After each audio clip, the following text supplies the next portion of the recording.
அலையும் நெஞ்சமே, அனைத்தும் இங்கு அவரின் தஞ்சமே. அமைதி தேடி அலையும் நெஞ்சமே, அனைத்தும் இங்கு அவரின் தஞ்சமே. நிலையான சொந்தம் நீங்காத பந்தம், நிலையான சொந்தம் நீங்காத பந்தம் அவரன்றி வேறில்லையே. அமைதி தேடி அலையும் நெஞ்சமே, அனைத்தும் இங்கு அவரின் தஞ்சமே.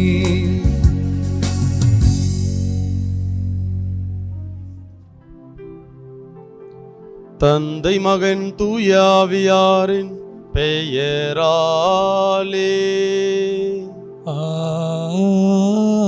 ஆமென். நம் ஆண்டவராகிய இயேசு கிறிஸ்துவின் அருளும் கடவுளின் அன்பும் தூயாவியாரின் நட்புறவும் உங்கள் அனைவரோடும் இருப்பதாக. ஆன்மாவோடும் இருப்பாராக. ஆண்டவர் இயேசுவுக்குள் பிரியமான சகோதர சகோதரிகளே, நம்முடைய தாய் திருவோடு இணைந்து இன்றைய நாளில் ஜெபமாலை அன்னையினுடைய திருவிழாவினை நினைவு கூர்ந்து கொண்டாடி கொண்டிருக்கின்றோம்.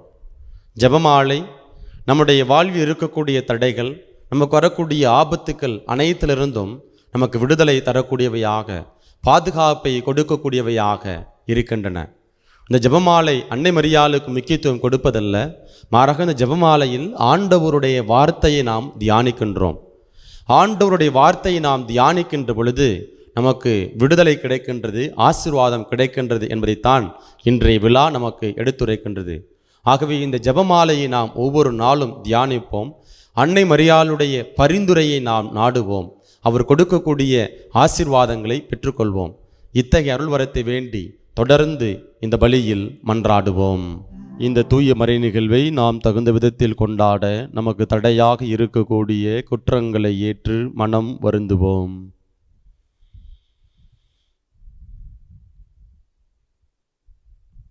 எல்லாம் அல்ல இறைவனிடமும் சகோதர சகோதரிகளே, உங்களிடமும் நான் பாவியென ஏற்றுக்கொள்கிறேன்.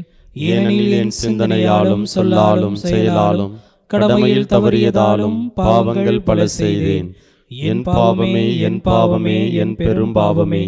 ஆகையால் இப்பொழுதும் கன்னியான புனித மரியாவையும் வானதூதர் புனிதர் அனைவரையும், சகோதர சகோதரிகளே உங்களையும் நாம் இறைவனாகிய ஆண்டவரிடம் எனக்காக வேண்டிக் கொள்ள மன்றாடுகின்றேன். எல்லாம் உள்ள இறைவன் மீது இரக்கம் வைத்து நம் பாவங்களை மன்னித்து நம்மை நிலை வாழ்வுக்கு அழைத்து செல்வாராக. ஆமென்.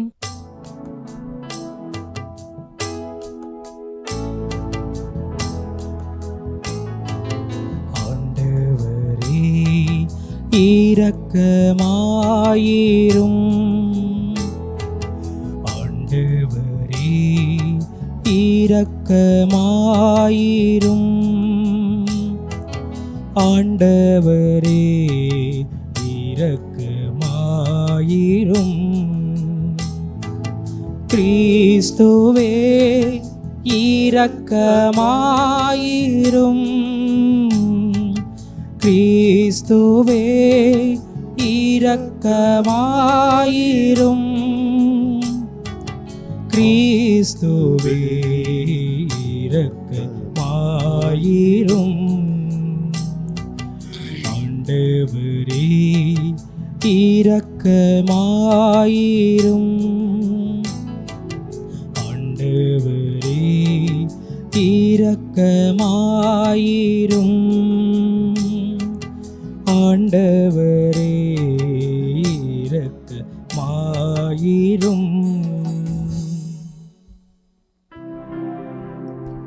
மன்றாடுவோமாக. ஆண்டவரே, உமது அருளை எங்கள் மனங்களில் பொழிந்தருள உம்மை வேண்டுகின்றோம். உம் திருமகன் கிறிஸ்து மனிதரானதை வானதுதர் வழியாக நாங்கள் அறிந்திருக்கின்றோம். புனித கன்னி மரியாவின் பரிந்துரையால் அவருடைய பாடுகளினாலும் சிலுவையினாலும் உயிர்ப்பின் மாட்சி பெற நீர் எங்களை அழைத்து செல்வீராக. உம்மோடு தூயாவியாரின் ஒன்றிப்பில் இறைவனாய் என்றென்றும் வாழ்ந்து ஆட்சி செய்கின்ற எங்கள் ஆண்டவரும் உம் திருமகனுமாகிய இயேசு கிறிஸ்து வழியாக உமை மன்றாடுகின்றோ. ஆமென். முதல் வாசகம். இயேசுவின் தாய் மரியாவோடு இறைவனிடம் வேண்டிக் கொண்டு இருந்தார்கள். திருத்தூதர் பணிகள் நூலிலிருந்து வாசகம். அதிகாரம் 1, இறைவார்த்தை 12-14 வரை.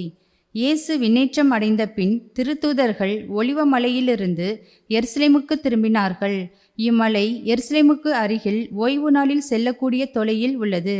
பேதுரு, யோவான், யாக்கோபு, அந்திரேயா, பிலிப்பு, தோமா, பர்த்தலமேயு, மத்தேயு, அல்பேயுவின் மகன் யாக்கோப்பு, தீவிரவாதியான சீமோன், யாக்கோப்பின் மகன் யூதா ஆகியோர் திரும்பி வந்த பின் தாங்கள் தங்கியிருந்த மேல்மாடிக்குச் சென்றார்கள். அவர்கள் அனைவரும் சில பெண்களோடும் இயேசுவின் சகோதரர்களோடும் அவருடைய தாய் மரியாவோடும் இணைந்து ஒரே மனத்தோடு இறைவனிடம் வேண்டிக் கொண்டு இருந்தார்கள். ஆண்டவரின் அருள்வாக்கு. இறைவனுக்கு நன்றி.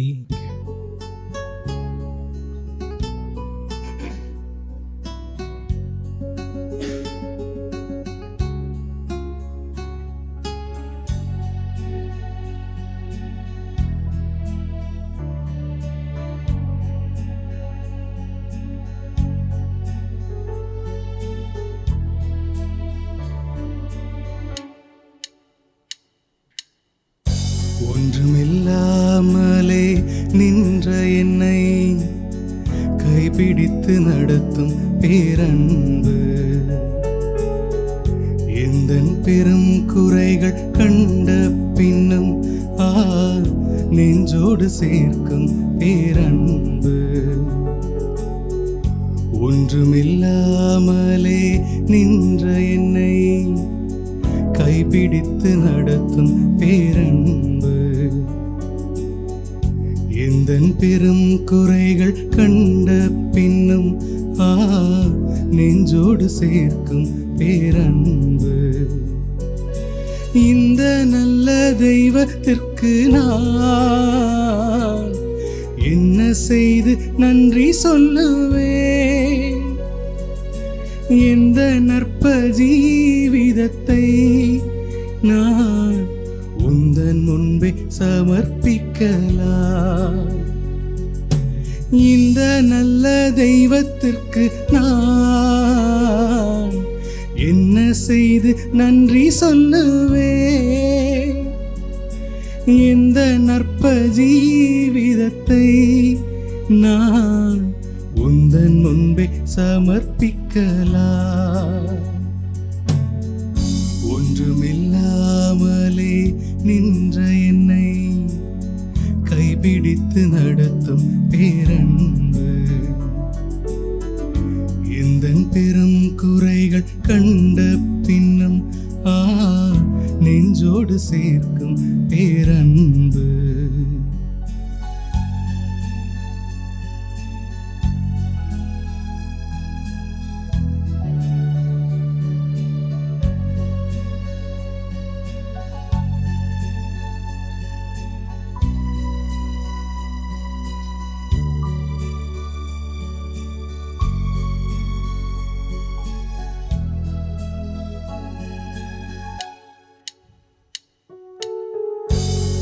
நாட்கள் தந்த வேதனைகள் உன் அன்புதான் என்று அறியவில்லையே. போன நாட்கள் தந்த வேதனைகள் உன் அன்புதான் என்று அறியவில்லையே. உன் சொந்தமாக்கவே மாரோடு சேர்க்கவே உடமிட்டு உருக்கினீ என்னையும் நீ. உன் சொந்தமாக்கவே மாரோடு சேர்க்கவே உடமிட்டு உருக்கினீ என்னையும் நீ. தெய்வம் அன்பு என்ன உன்னதம்,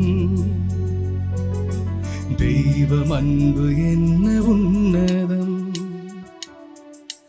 இந்த நல்ல தெய்வத்திற்கு நான் என்ன செய்து நன்றி சொல்லுவேன்?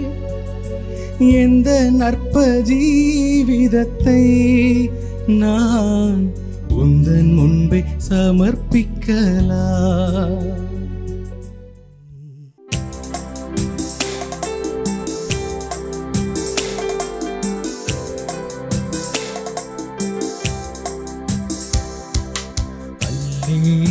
அல்லேலூயா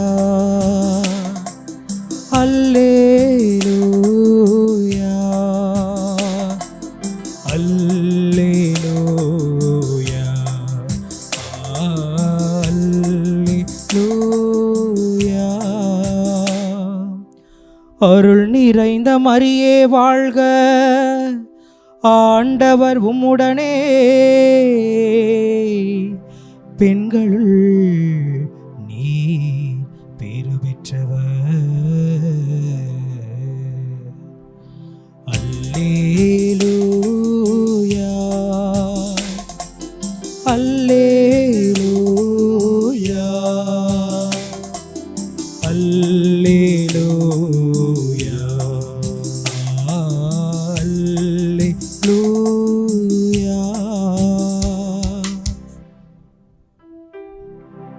ஆண்டவர் உங்களோடு இருப்பாராக. உம்மான்மாவோடும் இருப்பாராக. லூக்கா எழுதிய தூய நற்செய்தியிலிருந்து வாசகம். ஆண்டவரே மாட்சி உமக்கே. லூக்கா நற்செய்தி அதிகாரம் 1 இறை வார்த்தைகள் 26 முதல் 38 வரை. 6ஆம் மாதத்தில் கபிரியேல் என்னும் வானதூதரை கடவுள் கலிலேயாவில் உள்ள நாசரேத் என்னும் ஊரில் இருந்த ஒரு கன்னியிடம் அனுப்பினார். அவர் தாவீது குடும்பத்தினராகிய யோசேப்பு என்னும் பெயருடைய ஒருவருக்கு மன ஒப்பந்தமானவர். அவர் பெயர் மரியா. வானதூதர் மரியாவுக்கு தோன்றி, அருள் நிறைந்த மரியே வாழ்க, ஆண்டவர் உம்மோடு இருக்கிறார் என்றார். இவ்வார்த்தைகளை கேட்டு அவர் கலங்கி இந்த வாழ்த்து எத்தகையதோ என்று எண்ணிக்கொண்டிருந்தார். வானதூதர் அவரை பார்த்து, மரியா, அஞ்ச வேண்டாம், கடவுளின் அருளை கண்டடைந்துள்ளீர். இதோ கருவுற்று ஒரு மகனை பெறுவீர், அவருக்கு இயேசு என்னும் பெயரிடுவீர். அவர் பெரியவராயிருப்பார், உன்னத கடவுளின் மகன் எனப்படுவார். அவருடைய தந்தை தாவீது அரியணையை ஆண்டவராகிய கடவுள் அவருக்கு அளிப்பார். அவர் யாக்கோபின் குடும்பத்தின் மீது என்றென்றும் ஆட்சி செலுத்துவார். அவருடைய ஆட்சிக்கு முடிவே இராது என்றார். அதற்கு மரியா வானதூதரிடம், இது எப்படி நிகழும்? நான் கன்னி ஆயிற்றே என்றார். வானதூதர் அவரிடம், தூய ஆவி உம்மீது வரும், உன்னத கடவுளின் வல்லமை உம்மேல் நிழலிடும். ஆதலால் உம்மிடம் பிறக்கப் போகும் குழந்தை தூயது, அக்குழந்தை இறைமகன் எனப்படும். உம் உறவினராகிய எலிசபெத்தும் தம் முதிர்ந்த வயதில் ஒரு மகனை கருத்தரித்திருக்கிறார். கருவுற இயலாதவர் என்று சொல்லப்பட்ட அவருக்கு இது 6ஆம் மாதம், ஏனெனில் கடவுளால் இயலாதது ஒன்றுமில்லை என்றார். பின்னர் மரியா, நான் ஆண்டவரின் அடிமை, உம் சொற்படியே எனக்கு நிகழட்டும் என்றார்.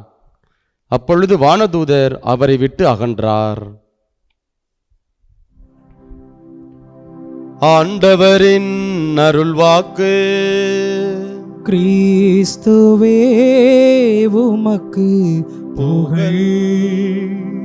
ஆண்டவர் இயேசுவுக்குள் பிரியமான சகோதர சகோதரிகளே, ஜெபமாலை அன்னையினுடைய திருவிழாவில் உங்கள் எல்லாரையும் பார்ப்பதில் மிகுந்த மகிழ்ச்சி. இன்றைய நாளில் ஜெபமாலையினுடைய முக்கியத்துவத்தை குறித்து நாம் சிந்திக்க இருக்கின்றோம். புனித பெர்னார்து அவரோடு வாழ்ந்த இன்னொரு துறவி அன்னை மரியாளுக்கு வேறு ஏதாவது பெயர் இருக்கிறதா என்று கேள்வி கேட்கிறார்.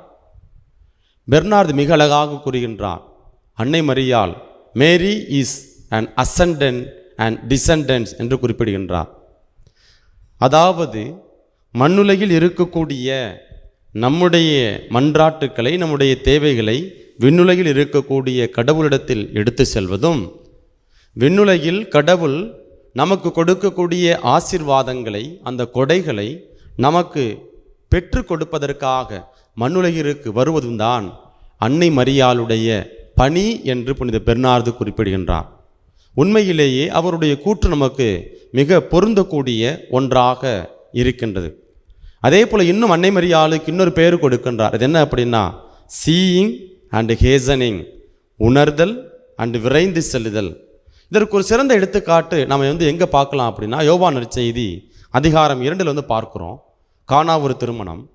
அந்த கானாவூர் திருமணத்தில் அந்த திராட்சை ரசம் தேர்ந்து விட்டது. அந்த திருமண வீட்டாருடைய சூழலை அன்னை மரியாள் பார்க்கிறார், அந்த உணர்கின்றார். பார்த்தவங்க என்ன செய்கிறாங்க அப்படின்னா அப்படியே நின்று விடவில்லை. என்ன செய்கிறாங்க? விரைந்து செல்கிறார். என்ன விரைந்து செல்கிறாங்க? தன்னுடைய மகன்கிட்ட போகிறாங்க. மகன்கிட்ட போயிட்டு அங்கே பரிந்து பேசுகின்றார்.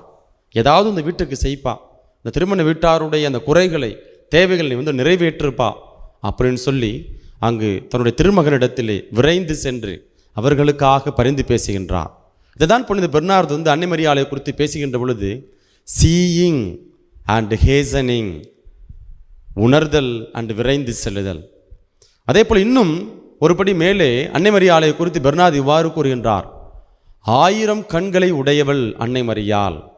யார் யாருக்கு என்ன வரங்கள் தேவையோ அதை உற்று நோக்கி கவனித்து அவர்களுடைய அந்த தேவைகளை நிறைவேற்றக்கூடியவர் அன்னை மரியாள் என்று புனித பெர்னார்து அன்னை மரியாளை குறித்து கூறுகின்றார்.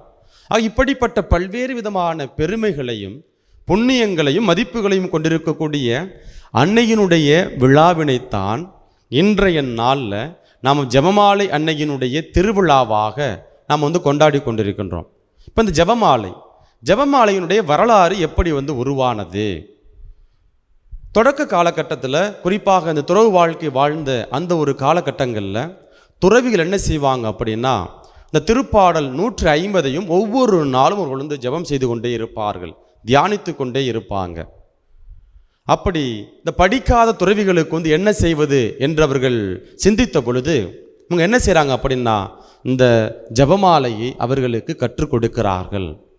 ஆண்டவர் கற்றுக் கொடுத்த அந்த ஜெபம், அதே போல் அன்னை மரியாளுக்கு வானதூதருக்குரிய அந்த மங்கள வார்த்தை மற்றும் அந்த எலிசபெத் அம்மாள் அன்னை மரியாளை வாழ்த்திய செய்தி, இதோடு சேர்ந்து பாவிகளுக்காக மன்றாட அங்கு துறவிகளுக்காக அங்கு அந்த தொடக்க கால திருச்சபை ஏற்படுத்திய அந்த ஜெபம் இந்த அருள் நிறைந்த மரியே வாழ்க அல்லது மங்கள வார்த்தை ஜெபம். இதுதான் காலப்போக்கில் இந்த படிக்காத துறவிகள் ஜெபிப்பதற்காக இந்த ஜெபமாலை கற்றுக் கொடுக்கப்பட்டது அல்லது சொல்லித்தரப்பட்டது என்பது தான் இந்த ஜெபமாலையினுடைய ஒரு வரலாற்று பார்வையாக நாம் பார்க்குறோம். இப்படி இந்த ஜெபமாலை ஜெபிக்கின்ற பொழுது நமக்கு என்ன கிடைக்கும்? நமக்கு வெற்றி கிடைக்குமா அல்லது பலன்கள் கிடைக்குமா என்று பார்க்கின்ற பொழுது நிச்சயமா இந்த ஜெபமாலையை ஜெபிக்கின்ற பொழுது நமக்கு எண்ணிலடங்கா பலன்கள் கிடைக்கின்றன. திருச்சபையினுடைய வரலாற்றில் நாம் பார்க்கிறோம். 13ஆம் நூற்றாண்டில் ஒரு தப்பறை கொள்கை, ஆல்பிஜென்சியம் என்கிற ஒரு தப்பறை கொள்கை இருக்கிறது. அந்த தப்பறை கொள்கையினுடைய அந்த பரப்புரை என்ன அப்படின்னா, கடவுள் நல்லவர், அழகை தீயது, கடவுளிடத்திலிருந்து நல்லது வரக்கூடும், சாத்தானிடமிருந்து அல்லது அழகிடமிருந்து தீய சிந்தனைகள் கெட்ட செயல்பாடுகள் வெளிவரும். அதே போல மனிதனுடைய உடல் 2ஆக பிரிக்கப்பட்டு இருக்கிறது, ஆன்மாவாக உடலாக. ஆன்மா நல்லது, உடல் தீமையானது என்று இந்த தப்பறை கொள்கையானது 13ஆவது நூற்றாண்டில் நம்முடைய கத்தோலிக்க திரு அவைக்கு ஒரு பெரும் நெருக்கடியை, சவாலை கொடுத்தது. நிறைய மக்கள் இந்த தப்பறை கொள்கையை பின்பற்றி போகிறாங்க. இப்போ அந்த நேரத்தில் அப்போதைய திருத்தந்தை 5ஆம் இன்னசென்ட் என்ன செய்கிறார் அப்படின்னா, சாமிநாதர், புனித சாமிநாதர் என்பவரை அங்கு நியமிக்கிறார். நீ இந்த தப்பறை கொள்கைக்கு எதிராக போராடு, மக்களை கத்தோலிக்க திருச்சபையை நோக்கி இழுத்து வா, கொண்டு வா என்று சொல்லி அங்கே ஆணையிடுகிறார். இப்போ இவர் என்ன செய்கிறார்? ஜெபம் செய்கிறாரு, ஒன்றும் பலன் கிடைக்கல. அப்போ ஒரு நாள் அன்னை மரியாள் இவருக்கு வானதூதர்களோடு காட்சி கொடுக்கிறார். சாமிநாதர்கிட்ட அன்னை மரியாள் காட்சி கொடுத்து இவ்வாறு சொல்கின்றார், நீ ஜெபமாலை செய், மக்களை ஜெபமாலை சொல்ல சொல். அப்படி அவர்கள் செய்கின்ற பொழுது அவர்கள் விடுதலை பெறுவார்கள், நம்பிக்கை இழந்து போன நம்பிக்கை மீண்டும் அவர்கள் பெற்றுக்கொள்வார்கள், புதுப்பித்து கொள்வார்கள் அப்படின்னு சொல்லி அன்னை மரியாள் புனித சாமிநாதருக்கு காட்சி கொடுத்து சொல்கின்றார். அதற்கப்புறம் என்ன செய்கிறாங்க அப்படின்னா, ஒவ்வொரு குடும்பத்திலும் இந்த ஜெபமாலையானது ஜெபிக்க ஆரம்பிக்கப்படுகின்றது. அப்படி ஜெபிக்க ஆரம்பித்த உடனே இந்த தப்பறை கொள்கையானது கொஞ்சம் கொஞ்சம் கொஞ்சமாக அங்கு மக்கள் மத்தியிலிருந்து அங்கு மறைந்து போகக்கூடிய ஒரு சூழல், இல்லாமல் போகக்கூடிய ஒரு சூழல்.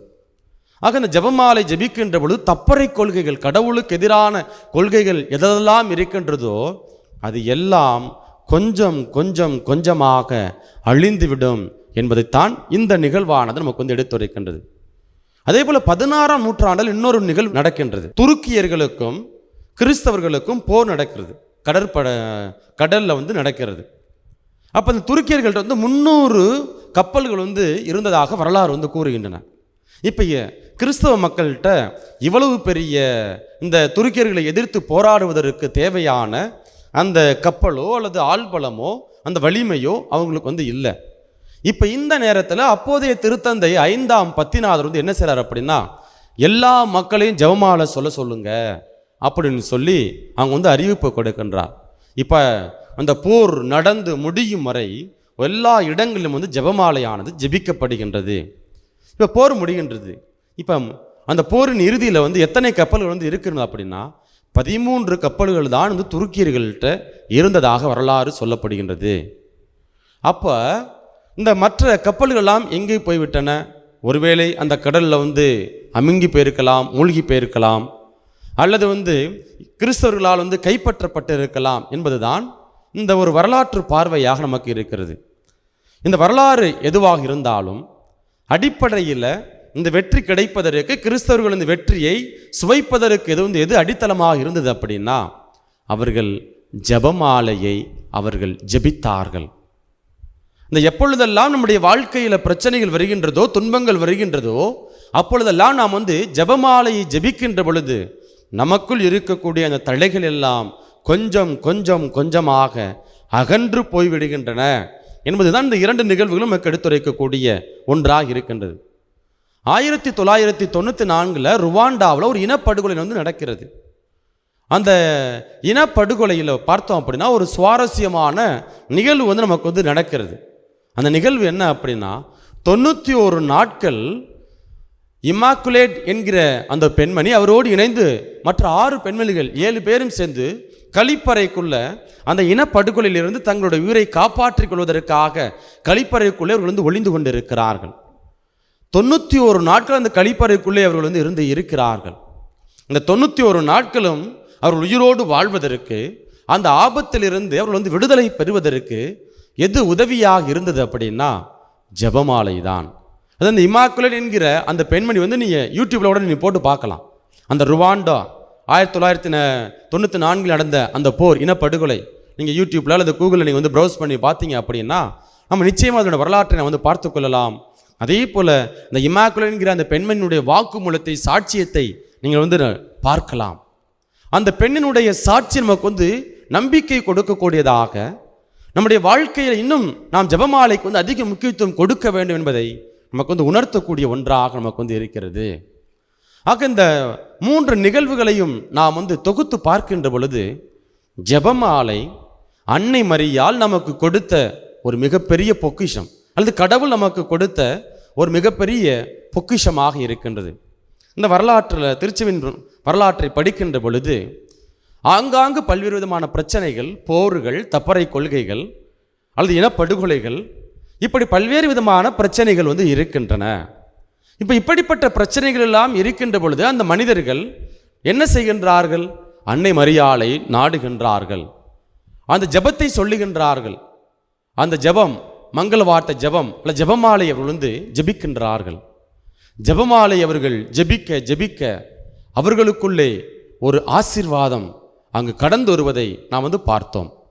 அப்போ நம்முடைய வாழ்க்கையிலும் நிச்சயமாக ஒவ்வொரு நாளும் போராட்டங்கள், ஒவ்வொரு நாளும் பிரச்சனைகள், நெருக்கடிகள். இப்போ இந்த நெருக்கடிகளுக்கு மத்தியில் நாம் வந்து கடந்து வரணும், வெற்றி அடையணும் அப்படின்னா நிச்சயமாக நாம் வந்து பல இடங்களுக்கு, நாம் புள்ளிய தலங்களுக்கு நாம் வந்து செல்கின்றோம். நற்கருணை கொண்டாட்டத்தில் நாம் வந்து பங்கெடுக்கின்றோம். நிச்சயமாக நாம் வந்து நற்கருணை கொண்டாட்டம் மிக மிக முக்கியம், அதற்கு எந்தவித மாற்று கருத்தும் இல்லை. நற்கருணைக்கு அடுத்தபடியாக ஒரு வல்லமை வாய்ந்த, சக்தி வாய்ந்த ஜெபமாக இருப்பது எது அப்படின்னா இந்த ஜெபமாலை தான். ஆகவே அன்பிற்குரியவர்களே, நம்முடைய குடும்ப வாழ்க்கையில் பொருளாதார நெருக்கடி இருக்கலாம், நிச்சயமாக இருக்கும். உடல் சார்ந்த பிரச்சனைகள் நமக்கு வந்து இருக்கும், மனம் சார்ந்த அந்த பிரச்சனைகள் நமக்கு வந்து இருக்கும், அல்லது உறவு சார்ந்த சிக்கல்கள் நமக்கு வந்து இருக்கும். இப்படி எப்படிப்பட்ட பிரச்சனைகளாக இருந்தாலும் சரி, அல்லது பண நெருக்கடியாக, பொருளாதார நெருக்கடியாக இருந்தாலும் சரி, அல்ல தீய சக்திகள், ஆபத்துக்கள், விபத்துக்கள் நம்ம வந்து தாக்காதவாறு இருக்கணும் அப்படின்னா நாம் செய்ய வேண்டியது ஒன்றே ஒன்றுதான். ஒவ்வொரு நாளும் நாம் குறைந்தது ஒரு முறையாவது 53 மணி அந்த ஜெபமாலையை நாம் வந்து ஜெபிக்க வேண்டும். அப்படி ஜெபிக்கின்ற பொழுது நிச்சயமாக நமக்குள்ளே அன்னை மரியாளுடைய பரிந்துரை கிடைக்கின்றது. அன்னை மரியாளுடைய அந்த உடனிருப்பு நமக்கு வந்து மிக நிறைவாக கிடைக்கின்றது. இப்போ அடுத்த கேள்வி, சபைக்காரவங்களாம் நம்மளை பார்த்து கேட்குறாங்க, ஏன் கத்தோலிக்கர்கள் நீங்கள் ஜெபமாலை ஜெபிக்கிறீங்க? இப்போ ஜெபமாலையில் நம்ம எதை நம்ம வந்து ஜெபிக்கின்றோம்? ஆண்டவருடைய வார்த்தையை. கொஞ்சம் யோசித்து பாருங்க. அருள் நிறைந்த மரியே வாழ்க, ஆண்டவர் உம்முடனே. இந்த இறை வார்த்தை யார் சொன்னது? அன்னை மரியாளுக்கு கபிரியேல் தூதர் மங்கள வார்த்தையாக சொன்ன செய்தி.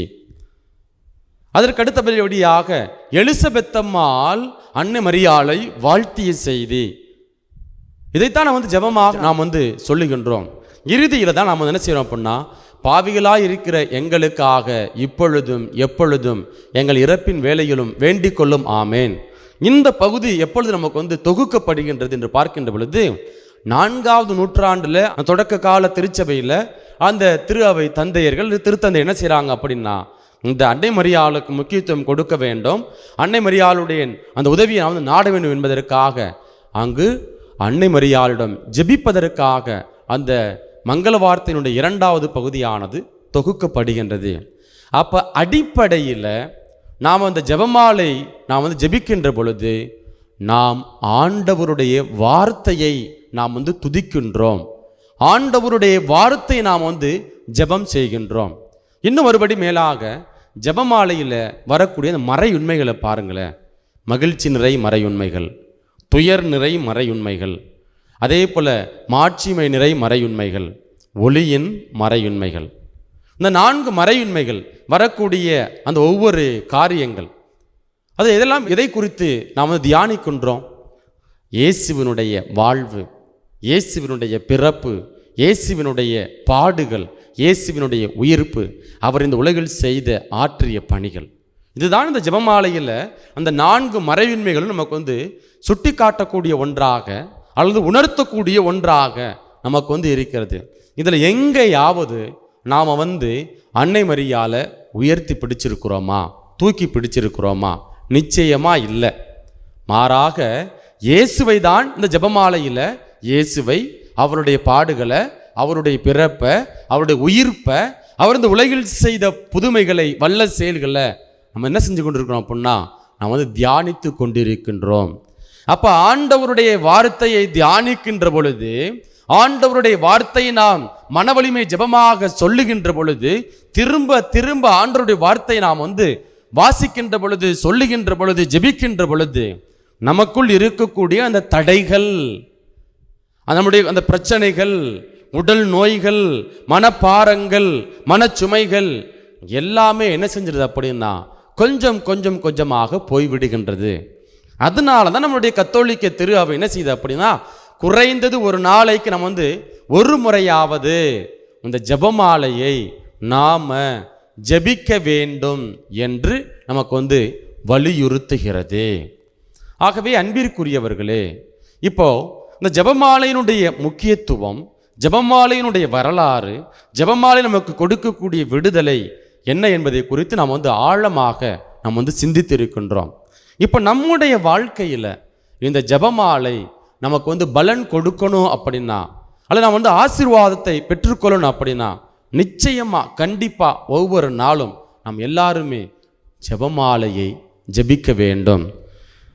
பதுவை அந்தோனியார் அவர் வந்து மிக அழகாக ஜெபமாலையை குறித்து நமக்கு வந்து சொல்லுகின்றார். என்ன சொல்கிறாங்க அப்படின்னா, seek refuge in Mary for she is the city of refuge. அன்னை மரியாளிடம் அடைக்கலம் தேடுங்கள், அவர் நமக்கு வந்து விடுதலை கொடுக்கக்கூடியவராக, நம்மை வந்து பாதுகாக்கக்கூடியவராக அன்னை மரியாள் இருக்கின்றார் என்பதுதான் இங்கு புனித பதுவை அந்தோனியாருடைய கூற்றாக நமக்கு வந்து இருக்கிறது. விவிலியத்தில் நாம் வந்து பார்க்குறோம் அடைக்கல நகர்கள். இதை நம்ம எங்கே பார்க்குறோம் அப்படின்னா, இணைச்சட்ட புத்தகம் அதிகாரம் 19 நாம் வந்து பார்க்கின்றோம் அடைக்கல நகர்கள். இப்போ அடைக்கல நகர் 3 இருக்கின்றன. அப்போ அந்த அடைக்கல நகருக்குள்ளே யார் யாரெல்லாம் தப்பு செஞ்சு போகிறாங்களோ, கொலை செஞ்சுட்டு போனாலும் சரி, குற்றவாளியாக இருந்தாலும் சரி, அந்த இடத்துல அந்த அடைக்கல நகருக்குள்ளே போகிற அந்த வெளிநாட்டவராக இருந்தாலும் சரி, உள்நாட்டவராக இருந்தாலும் சரி, அந்த நகருக்குள்ளே போயிட்டாங்க அப்படின்னா அவர்களுக்கு பாதுகாப்பு உண்டு. இது நாம் இணைச்சட்ட புத்தகம் அதிகாரம் 19 நாம் பார்க்கிறோம். அதே போல நாம் எப்படிப்பட்ட பாவிகளாக இருந்தாலும் சரி, அல்லது எப்படிப்பட்ட ஒரு கொடூரமானவர்களாக இருந்தாலும் சரி, நாம் அன்னை மரியாளிடம் அடைக்கலம் தேடுகின்ற பொழுது, அன்னை மரியாளை நாம் நாடுகின்ற பொழுது, அவருடைய அந்த ஜெபமாலையை நாம் ஜெபிக்கின்ற பொழுது நமக்கு என்ன கிடைக்குது அப்படின்னா பாதுகாப்பு கிடைக்கிறது, நமக்கு விடுதலை கிடைக்கிறது. இதைத்தான் புனித பதுவை அந்தோணியார் மிக அழகாக அன்னை மரியாளை குறித்து நமக்கு எடுத்துரைக்கின்றார்.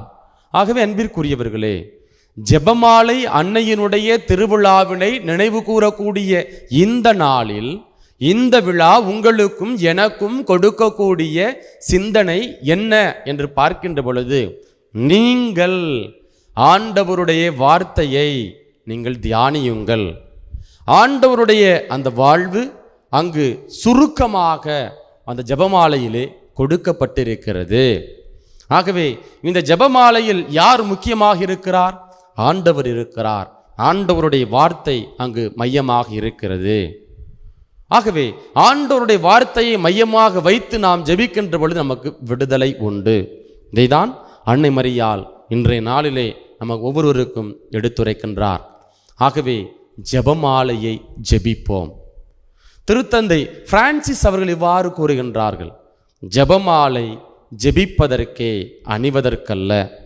இன்றைக்கு நாம் எல்லாருமே பாருங்க, நம்முடைய கழுத்தில் விதவிதமான கலர்கள் வர்ணத்தில் ஜெபமாலை அணிந்திருக்கின்றோம். அதில் டிசைன், வெரைட்டிஸ் ஆஃப் டிசைன்ஸ் நமக்கு இருக்குது. அப்போது எப்படி நாம் பல நேரங்களில் என்ன செய்கிறோம் அப்படின்னா, ஒரு கிறிஸ்தவரிடம் வெளிப்படுத்துவதற்காக அல்லது ஒரு ஃபேஷன், கிறிஸ்தவர்கள் சும்மா ஒரு வெளி பெருமைக்கு, அதற்காக நம்ம பல நேரம் என்ன செய்கிறோம் அப்படின்னா ஜெபமாலையை நம்முடைய கழுத்தில் நாம் அணிந்து கொண்டிருக்கின்றோம். ஆனால் திருத்தந்தை பிரான்சிஸ் சொல்கிறாரு, ஜெபமாலை ஜெபிப்பதற்கே. ஆகவே அன்பிற்குரியவர்களே, ஜெபமாலை ஜெபிப்போம். அதன் வழியாக நாம் பெற்றுக்கொள்ளக்கூடிய ஆசீர்வாதங்களை நாம் அனுதினமும் வாழ்வாக்குவோம். அத்தகைய அருள்வரத்தை வேண்டி தொடர்ந்து இந்த பலியில் மன்றாடுவோம்.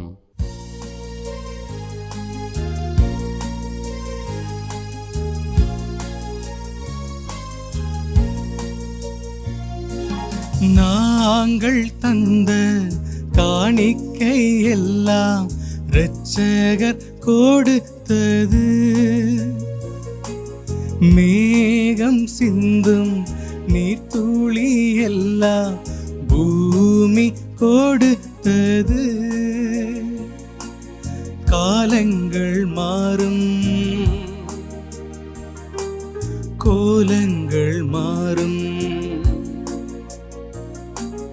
காலங்கள் மாறும், கோலங்கள் மாறும், ஆகாயம் மாறும் கடவுளின் மகனே, ஆனாலும் உன் அன்பு மாறாது. காணிக்கை தந்தோம் கர்த்தாவே, ஏற்றுக்கொள் எம்மையே இப்போதே, கண் கொண்டு பாரும் கடவுளின் மகனே, காணிக்கை யார் தந்த நீதானே. காணிக்கை தந்தோம் கர்த்தாவே, ஏற்றுக்கொள் எம்மையை இப்போதே. சகோதர சகோதரிகளே, என்னுடையதும் உங்களுடையதுமான இபலி எல்லாம் அல்ல தந்தையாகிய இறைவனுக்கு ஏற்றதாகும்படி மன்றாடுங்கள். ஆண்டவர் தமது பெயரின் புகழ்ச்சிக்காகவும் மாட்சிக்காகவும் நமது நன்மைக்காகவும் புனித திரு அவை அனைத்து நலனுக்காகவும் உமது கையிலிருந்து இப்பலியை ஏற்றுக்கொள்வாராக. ஆண்டவரே, நாங்கள் உமக்கு ஒப்புக் கொடுக்கும் இக்காணிக்கைகளுக்கு ஏற்றவர்களாக எங்களை மாற்றியருள உம்மை வேண்டுகின்றோம். ஒரே திருமகனின் மறை நிகழ்வுகளை நினைவு கூறுவதன் வழியாக அவருடைய வாக்குறுதிகளுக்கு தகுதுடையோர்கள் ஆவோமாக. எங்கள் ஆண்டவராகிய இயேசு கிறிஸ்து வழியாக உமை மன்றாடுகின்றோ. ஆமென். ஆண்டவர் உங்களோடு இருப்பாராக. ஆன்மாவோடும் இருப்பாராக. இதயங்களை மேலே எழுப்புங்கள். ஆண்டவரிடம் எழுப்பி உள்ளோ. நம் இறைவனாகிய ஆண்டவருக்கு நன்றி கூறுவோம். அது தகுதியும் நீதியுமானதே. ஆண்டவரே, தூயவரான தந்தையே, என்றும் உள்ள எல்லாம் அல்ல இறைவா, எங்கள் ஆண்டவராகிய இயேசு கிறிஸ்து வழியாக எந்நாளும் எவ்விடத்திலும் நாங்கள் உமக்கு நன்றி செலுத்துவது மிக சிறப்பாக புனித கன்னி மரியாவின் நினைவு கூறும் என்று அவருடைய நன்றி கலந்த புகழுரையால் உமது கனிவை ஏத்தி போற்றுவதும் மெய்யாகவே தகுதியும் நீதியுமாகும். எங்கள் கடமையும் மீட்புக்குரிய செயலுமாகும். ஏனெனில் உலகெங்கும் அதன் இறுதி எல்லை வரை நீர் அரும்பெரும் செயல்கள் பல புரிந்துள்ளி, சிறப்பாகும் அடியாரின் தாழ்நிலையை கண்ணோற்று அவர் வழியாக மனித மீட்பின் காரணராமும் திருமகன் எங்கள் ஆண்டவர் இயேசு கிறிஸ்துவை எங்களுக்கு அளித்ததால் உமது இரக்க பெருக்க எல்லா காலங்களிலும் நீடிக்க செய்து வருகின்றீ. அவர் வழியாகவே உமது மாண்பை வான தூதர்களின் அணிகள் வழிபடுகின்றன, ஓம் திருமுன் எக்காலத்து மகிழ்கின்றன. அவர்களோடு எங்கள் குரலையும் சேர்த்து கொள்ளுமாறு நாங்கள் உம்மை தாழ்மையுடன் இறைஞ்சி புகழ்ந்து அக்களிப்புடன் ஆர்ப்பரித்து ஒரே குரலாய் பாடுவதாவது: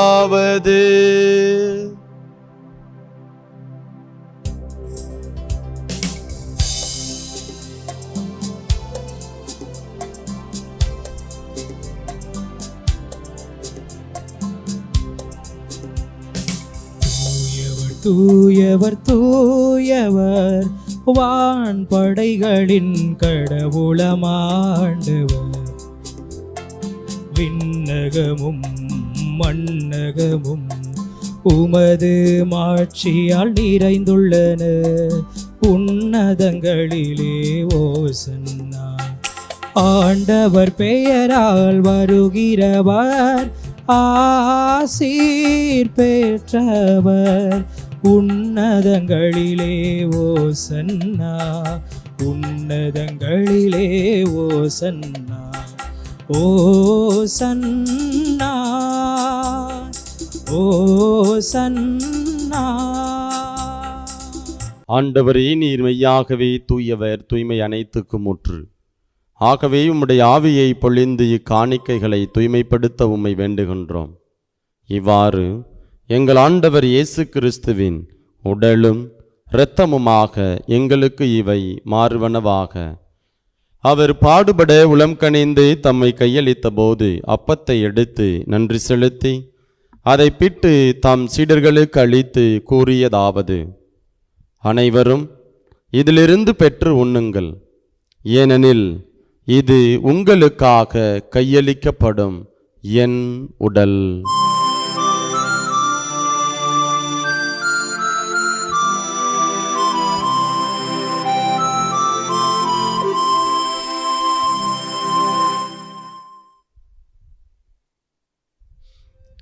அவ்வண்ணமே இரவு விருந்தை அருந்திய பின் கிண்ணத்தையும் எடுத்து மீண்டும் உமக்கு நன்றி கூறி தம் சீடர்களுக்கு அளித்து அவர் கூறியதாவது: அனைவரும் இதிலிருந்து பெற்று பருகுங்கள், ஏனெனில் இது புதிய நிலையான உடன்படிக்கைக்கு உரிய என் இரத்தத்தின் கிண்ணம்.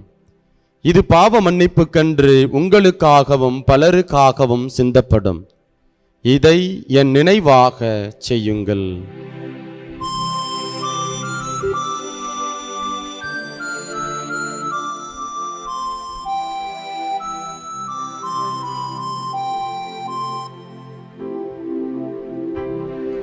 நம்பிக்கையின் மறைபொருள்.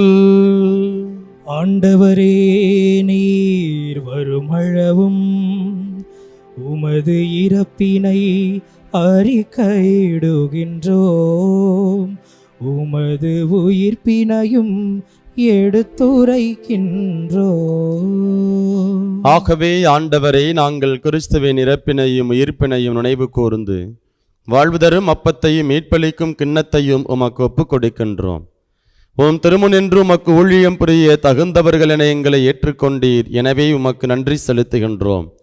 மேலும் கிறிஸ்துவின் உடலிலும் இரத்தத்திலும் பங்கு கொள்ளும் எங்களை தூய ஆவியார் ஒன்று சேர்க்க வேண்டுமென உம்மை தாழ்மையுடன் மன்றாடுகின்றோம். ஆண்டவரே, உலகெங்கும் பரவியிருக்கும் அது திரு அவையை நினைவு கூர்ந்தருளும். எங்கள் திருத்தந்தை பிரான்சிஸ், எங்கள் ஆயர் ஆரோக்கியராஜ், எல்லா திருநிலையினர் ஆகிய அனைவரோடும் மது திரு அவை அன்பில் நிறைவேறச் செய்தருளும். உயிர்த்தலும் எதிர்நோக்குடன் துயில் கொள்ளும் எங்கள் சகோதர சகோதரிகளையும் இறந்தோர் அனைவரையும் இரக்கத்துடன் நினைவு கூர்ந்து உமது திருமுக ஒளியினுள் ஏற்றருளும். எங்கள் அனைவர் மீதும் இரக்கமாயிரும். கடவுளின் கன்னி தாயான புனித மரியா, அவருடைய கணவரான புனித யோசேப்பு, புனித திருத்தூதர்கள், இவ்வுலகில் உமக்கு உகந்தவராய் இருந்தோர் ஆகிய புனிதர் அனைவருடனும் நாங்கள் நிலைவாழ்வில் பங்கு கொள்ளும் தகுதி பெற்று உம் திருமகன் இயேசு கிறிஸ்து வழியாக உம்மை புகழ்ந்தேத்து மரமருள உம்மை மன்றாடுகின்றோம்.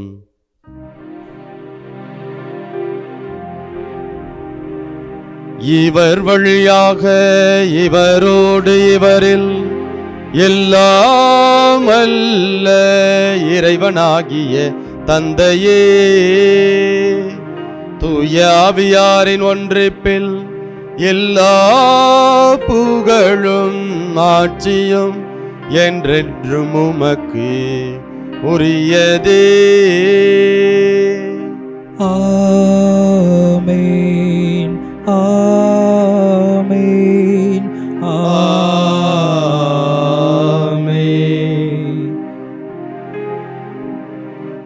மீட்பரின் கட்டளையால் கற்பிக்கப்பட்டு இறைப்படிப்பினையால் பயிற்சி பெற்ற நாம் துணிந்து பாடுவோம். விண்ணுலகில் இருக்கின்ற எங்கள் தந்தையே, உமது பெயர் தூயதென போற்ற பெருக, உமது ஆட்சி வருக, உமது திருவுளம் விண்ணுலகில் நிறைவேறுவது போல மண்ணுலகிலும் நிறைவேறுக. எங்கள் அன்றாட உணவை இன்று எங்களுக்கு தாரும், எங்களுக்கு எதிராக குற்றம் செய்வோரை நாங்கள் மன்னிப்பது போல எங்கள் குற்றங்களை மன்னியும், எங்களை சோதனைக்கு உட்படுத்தாதேயும், தீமையிலிருந்து எங்களை விடுவித்தருளும். ஆண்டவரே, தீமை அனைத்திலிருந்தும் எங்களை விடுவித்து எங்கள் வாழ்நாளில் அமைதியை கனிவுடன் அருள உம்மை மன்றாடுகின்றோம். உமது இரக்கத்தின் உதவியால் நாங்கள் பாவத்தில் இருந்து எப்போதும் விடுதலை பெற்று யாதொரு கலக்கமுமின்றி நலமாயிருப்போமாக. நாங்கள் எதிர்நோக்கி இருக்கும் பேரின்பத்துக்காகவும் எம் மீட்பராகிய இயேசு கிறிஸ்துவின் வருகைக்காகவும் காத்திருக்கின்றோம். ஏனெனில் ஆட்சியும் வல்லமையும் மாட்சியும் என்றென்றும் உமதே. ஆண்டவரே இயேசு கிறிஸ்துவே, அமைதியை உங்களுக்கு விட்டு செல்கின்றேன், என் அமைதியையே உங்களுக்கு அளிக்கின்றேன் என்றும் திருத்தூதர்களுக்கு மொழிந்தீரே. எங்கள் பாவங்களை பாராமல் உமது திரு அவையின் நம்பிக்கையை கண்ணோக்கி உமது திருவுளத்துக்கு ஏற்ப அதற்கு அமைதியும் ஒற்றுமையையும் அளித்தருள்வீராக. என்றென்றும் வாழ்ந்து ஆட்சி செய்கின்றவர் நீரே. ஆமென். ஆண்டவருடைய அமைதி உங்கள் அனைவரோடும் என்றும் இருப்பதாக. ஆன்மாவோடும் இருப்பதாக. ஒருவருக்கொருவர் மகிழ்ச்சியுடன் உறவின் வாழ்த்தை அறிவித்துக் கொள்வோம். உலகின் பாவங்களை போக்கும் இறைவனின் செம்மறியே, எங்கள் மேலிரக்கமாயிரும். உலகின் பாவங்களை போக்கும் இறைவனின் செம்மறியே, எங்கள் மேலிரக்கமாயிரும். உலகின் பாவங்களை போக்கும் இறைவனின் செம்மறியே, எங்களுக்கு அமைதியை அளித்தருளும். இதோ இறைவனின் செம்மறி, இவரே உலகின் பாவங்களை போக்குபவர். இவருடைய திருவிருந்திற்கு அழைக்க பெற்ற நாம் ஒவ்வொருவரும் பேறு பெற்றோர். ஆண்டவரே, நீர் என் இல்லத்தில் எழுந்தருள நான் தகுதியற்றவன். ஆனால் ஒரு வார்த்தை மட்டும் சொல்லி அருளும், எனது ஆன்மா நலமடையும். கிறிஸ்துவின் திருடலும் திருரத்தமும் நம் ஒருவரையும் காத்து முடிவில்லாமல் வலிப்பதாக. ஆமென். ஆசை திருவிருந்துக்கான மன்றாட்டு. ஆண்டவரே, நீர் என் இல்லத்தில் எழுந்தருள நான் தகுதியற்றவன். ஆனால் ஒரு வார்த்தை மட்டும் சொல்லி அருளும் என்று நூற்றுவர் தலைவன் ஜெபித்தது போல நாங்களும் இப்போது உம் திருப்பாதம் பணிந்து வேண்டுகிறோம். இனிய இயேசுவே, நாங்கள் தகுதியற்றவர்களாய் இருந்தாலும் எங்கள் தகுதியின்மையை பாராமல் நீர் எங்கள் உள்ளங்களில் எழுந்து வாரும். உம் அன்பிலும் அருளிலும் நாங்கள் நிலைத்திருக்க எம்முள் எழுந்து வாரும். உம் பிள்ளைகளாக, உயிருள்ள உண்மை சாட்சிகளாக, உமது நற்செய்தின்படி வாழ்பவர்களாக எங்களை உருமாற்ற வாரும். தந்தையின் திருவுளப்படி வாழ்ந்திட எங்களுக்கு துணை புரிந்திட வாரும்.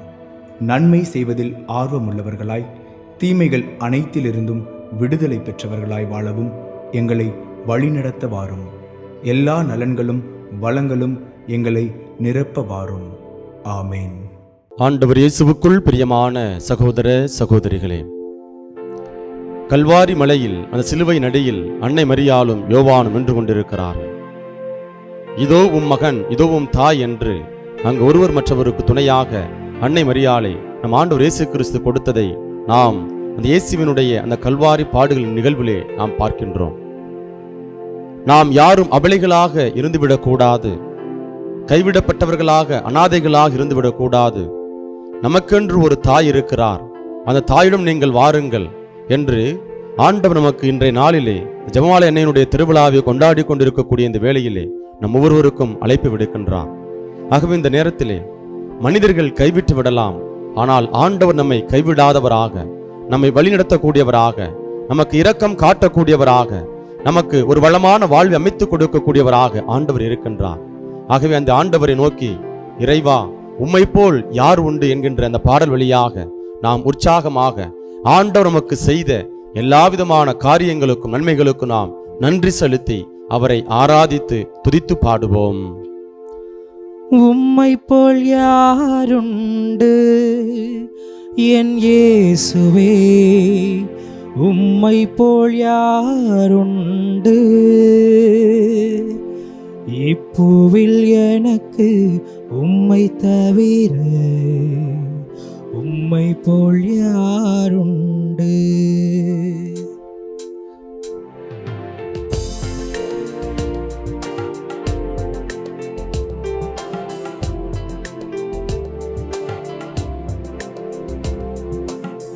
உம்மை போல் யாருண்டு என் இயேசுவே, உம்மை போல் யாருண்டு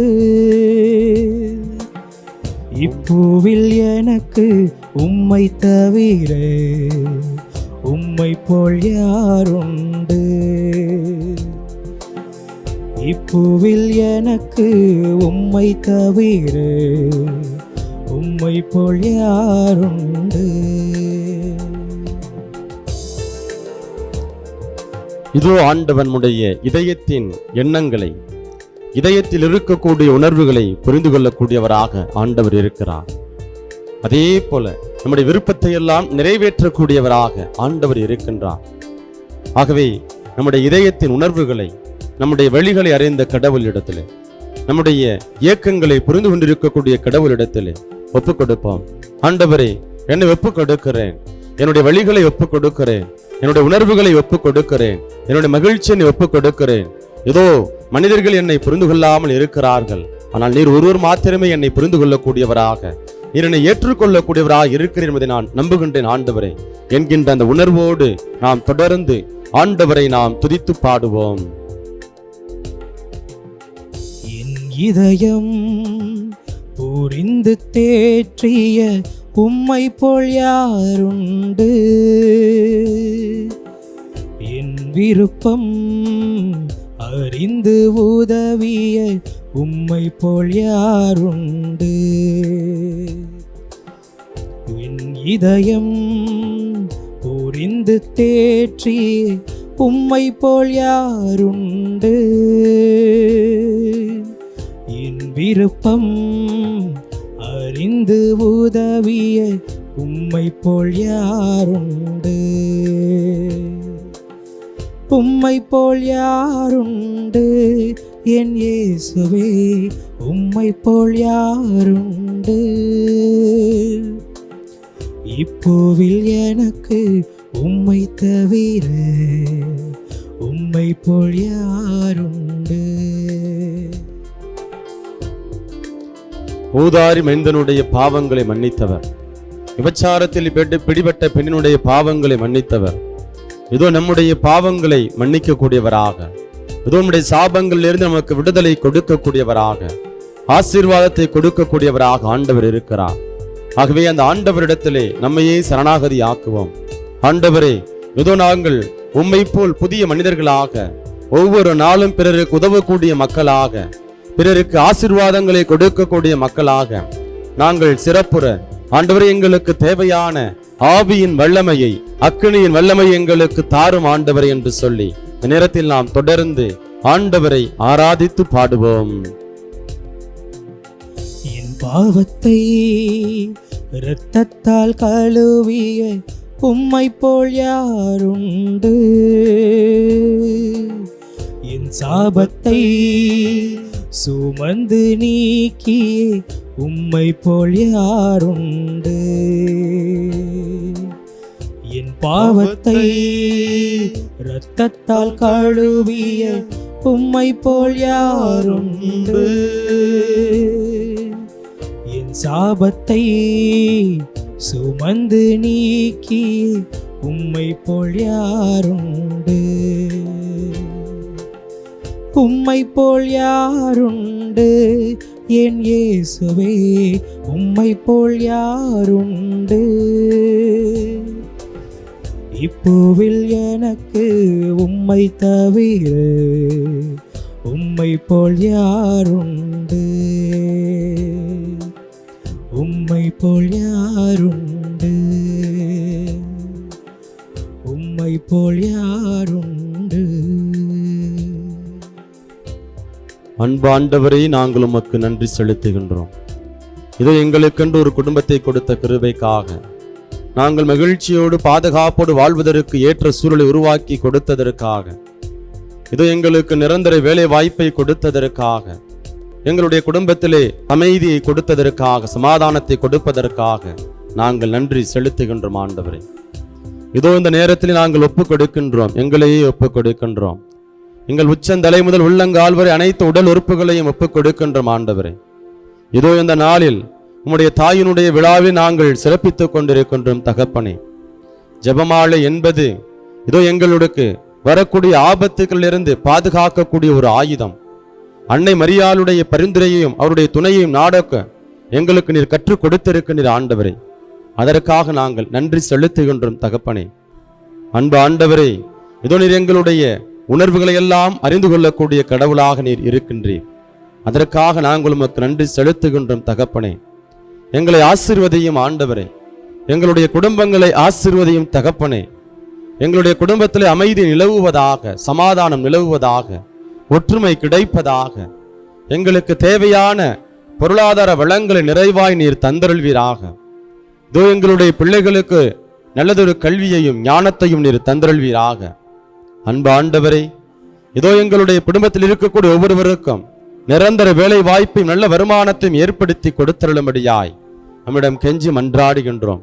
அன்பு தகப்பனே, இதோ இன்றைய நாளிலே ஜெபமாலை அன்னையினுடைய விழாவை நாங்கள் நினைவு கூறக்கூடிய இந்த வேளையிலே, அன்பு ஆண்டவரே, அன்னை மரியாளும் நாங்கள் அதீத நம்பிக்கை கொண்டிருக்க, அவர் ஜெபித்த அந்த ஜெபத்தை நாங்களும் எங்களுடைய வாழ்க்கையிலே ஜெபிக்க எங்களுக்கு தேவையான பலனை தாரும், வழிகாட்டுதலை தாரும். ஜெபமாலை ஜெபிப்பதற்கு அணிவதற்கில்லை என்கின்ற நம்முடைய திருத்தந்தை பிரான்சிஸ் அவர்களுடைய வார்த்தை கிடங்க இதோ நாங்கள் ஒவ்வொருவரும் ஒவ்வொரு நாளும் ஜெபமாலையை ஜெபிக்க எங்களுக்கு தேவையான ஞானத்தையும் சூழலையும் உருவாக்கி கொடுத்துள்ளபடியாய் ஜெபமாலை ஜெபிப்பதன் வழியாக எங்களுக்குள் இருக்கக்கூடிய அந்த தடைகளை, பாவங்களை, சாபங்களை நீக்க நிறைவுடைய ஆசீர்வாதத்தை எங்களுக்கு நிறைவாய் தந்துள்ளபடியாய் இந்த நேரத்தில் ஒப்புக் கொடுக்கின்றோம் தகப்பனே. இதோ இந்த நாளில் நாங்கள் மேற்கொள்ளக்கூடிய பயணங்களை ஆசீர்வதியும் ஆண்டவரே. சந்திக்க இருக்கக்கூடிய ஒவ்வொரு மனிதர்களையும் ஆசீர்வதிக்கும்படியாய் மன்றாடுகிறோம். நாங்கள் குடும்ப முன்னேற்றத்திற்காக, நலனுக்காக எடுக்கக்கூடிய ஒவ்வொரு காரியங்களையும் ஒப்புக் கொடுக்கிறோம் தகப்பனே. அனைத்து காரியங்களும் எந்தவித தடையும் இல்லாமல் 100 மடங்கு பலன் கொடுக்க, பலன் கிடைக்க ஆண்டவரே நிறைய எங்களை வழிநடத்தும்படியாய் உம்முடைய வான தூதர்கள் எங்களுக்கு முன்னும் பின்னும் இடமூலமாயிருந்து வழிநடத்துவார்களாக. விபத்திலிருந்தும் ஆபத்திலிருந்தும் தீங்கு அனைத்திலிருந்தும் எங்களை பாதுகாப்பார்களாக. இவற்றையெல்லாம் எங்கள் ஆண்டவர் மீட்பெருமாகிய இயேசு கிறிஸ்துவின் நாமத்தில் ஒப்புக் கொடுக்கின்றோம். எங்கள் ஜெபம் கேளும் நல்ல தகப்பனே, ஆமென். நன்றி கூறி மன்றாடுவோமாக. ஆண்டவரே எங்கள் இறைவா, இவர்கள் அடையாளத்தில் உம் திருமகனின் இறப்பையும் உயிர்ப்பையும் நாங்கள் அறிக்கையிடுகின்றோம். அதனால் அவருடைய பாடுகளில் நாங்கள் பங்கேற்று அவருடைய ஆறுதலிலும் ஆட்சியிலும் பங்கு பெற்றிட தகுதி பெற அருள் புரிவீராக. எங்கள் ஆண்டவராகிய இயேசு கிறிஸ்து வழியாக உம்மை மன்றாடுகின்றோம். ஆமென். ஆண்டவர் உங்களோடு இருப்பாராக. உம் ஆன்மாவோடும் இருப்பாராக. எல்லாம் வல்ல இறைவன் தந்தை, மகன், தூயாவியா உங்கள் அனைவரையும் நிறைவாக ஆசீர்வதிப்பாராக. ஆமென். இறைவனின் ஆசி பெற்ற மக்களாய் வாழ சென்று வாருங்கள். திருப்பலி நிறைவேறிற்று. இறைவனுக்கு நன்றி.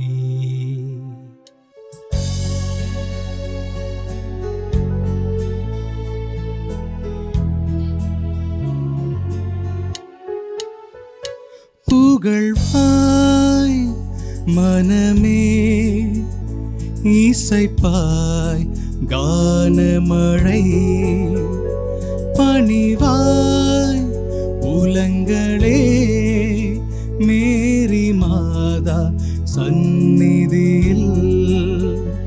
புகழ்வாய் மனமே, இசைப்பாய் கானமழை, பணிவாய் உலங்களே, மேரி மாதா சந்நிதியில்.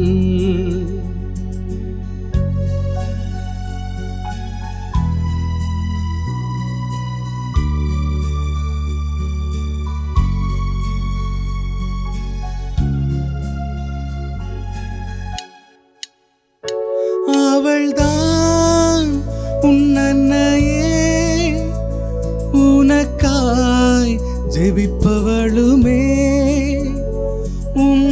ஆத்ம வாஞ்சையுமாய் இருப்பாள் அவளென்றுமே. ஒரு போது மறவாமலே புவி மீது காத்திடுவாள். ஒரு போதும் மறவாமலே புவி மீது காத்திடுவாள்.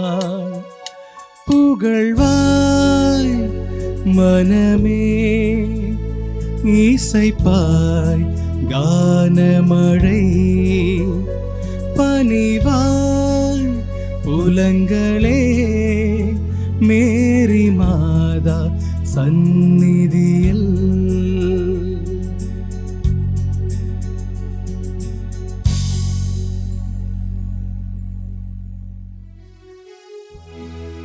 நிலையான புகழுக்குரிய தூய்மை மிகு நற்கருணைக்கு எல்லா காலமும் ஆராதனையும் புகழும் மாட்சியும் உண்டாக கடவது.